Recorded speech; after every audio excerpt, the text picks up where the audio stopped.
Saudari dan saudari yang terkasih, hari ini kita berjumpa dengan dua orang uskup. Dua orang dari Turki yang pandai, yang saleh, yang pintar. Maka mereka disebut, diberi gelar pujangga gereja pengaku iman. Yang pertama adalah Basilius Agung, orang dari Kapadosia di Turki Tengah. Dia hebat. Dia lahir dalam suatu keluarga yang penuh dengan orang-orang kudus. Papi maminya orang kudus, saudara-saudaranya orang kudus, saleh dan suci.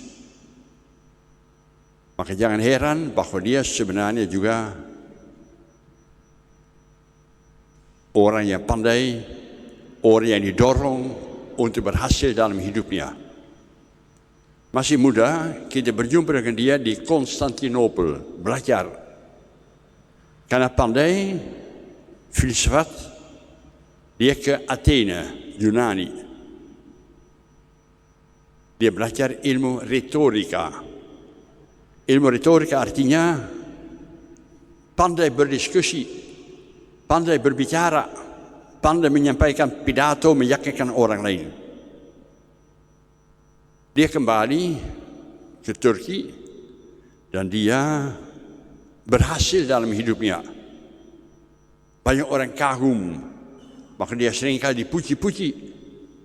Ada bahaya. Kalau dipuji-puji, bahaya adalah bahwa menjadi sombong. Penyakit itu dihinggapi pada Basilius.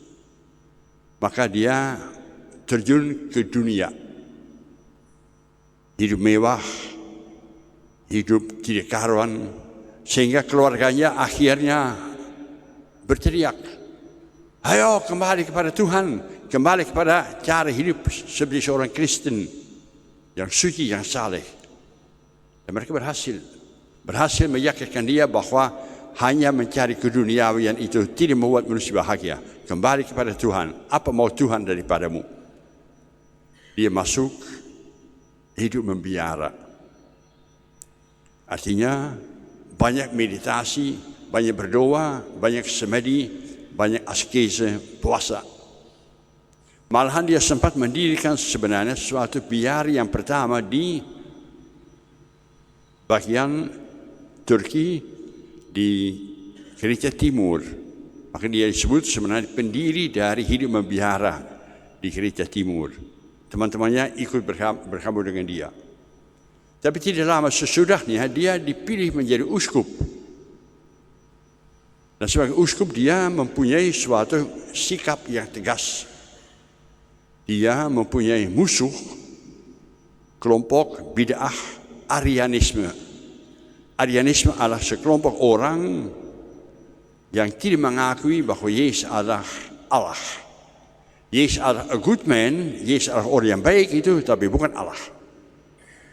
Bukan Allah dan manusia. Maka dia dibenci oleh kelompok-kelompok yang musuh-musuh Arianisme. Tapi dia nulis banyak, khotbahnya hebat. Dikumpulkan ribuan, sejumlah masih kita simpan. Akhirnya dia meninggal dunia pada usia relatif muda, belum sampai 60 tahun. Jasa untuk gereja, jasa untuk merawat ajaran gereja, kebenaran itu besar. Orang kudus yang kedua, uskup yang kedua, namanya Gregorius dan Natsiatse. Hidupnya hampir sama dengan Basilius. Dia juga orang yang pandai. Nah, kita juga berjumpa dengan dia di kota Konstantinopel dan di Athena. Di Athena dia menjadi sahabat dari Basilius. Dia dipanggil oleh orang tua kembali ke Turki. Pengen papi mami supaya dia kembali kepada kampung halamannya. Tapi oleh Roma dipilih menjadi uskup di Konstantinopel, ibu kota dari Turki. Dia seorang yang tegas, tapi orang yang sangat peduli pada orang-orang miskin, orang-orang kecil. Maka jangan heran bahwa kita membaca bahwa dia mendirikan rumah sakit.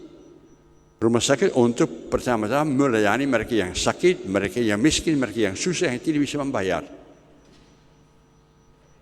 Dia seorang yang ramah kepada manusia yang menderita. Dia pun mempunyai musuh yang sama, Arianisme. Orang yang melawan pribadi Yesus itu. Begitu dia dibenci sehingga seorang pemuda diajak, bunuhlah Gregorius. Pemuda itu datang kepada Gregorius dengan pisau di tangannya. Tapi begitu melihat Gregorius, orang yang suci, orang yang saleh, orang yang kalem, orang yang tenang itu, pisau dijatuhkan, dia berlutut mohon berkat, bertobat. Itu kekuatan rohani yang ada pada Gregorius. Dia pun diberi gelar sebagai pembela iman, sebagai pujangga gereja. Dia pun meninggal dunia pada usia lanjut sebagai seorang biarawan, berhenti menjadi uskup, kembali ke tempat asalnya untuk hidup membiara, hanya mencari Tuhan saja. Yang dapat kita belajar dari dua orang itu adalah sebenarnya bahwa mereka selalu sepanjang hidupnya adalah suatu pergumulan mencari Allah dalam hidupnya, bukan hanya dengan pinternya, dengan otaknya saja, tapi terutama dengan hati. Mereka belajar dari Yohanes Pembaptis yang tidak nunjuk pada diri sendiri, tapi nunjuk kepada Yesus. Ikutilah dia. Saya tidak apa-apa, ikutilah dia. Basilius dan Gregorius, orang yang pandai-pandai nunjuk kepada Yesus, membawa orang-orang lain kepada Yesus. Maka semoga dalam tahun yang baru ini kita mencari Yesus. Jadi sahabat, jadi pengikut Yesus yang setia, sehingga demikian Tuhan bisa memberi rahmat kepada kita yang kita butuhkan. Semoga demikian.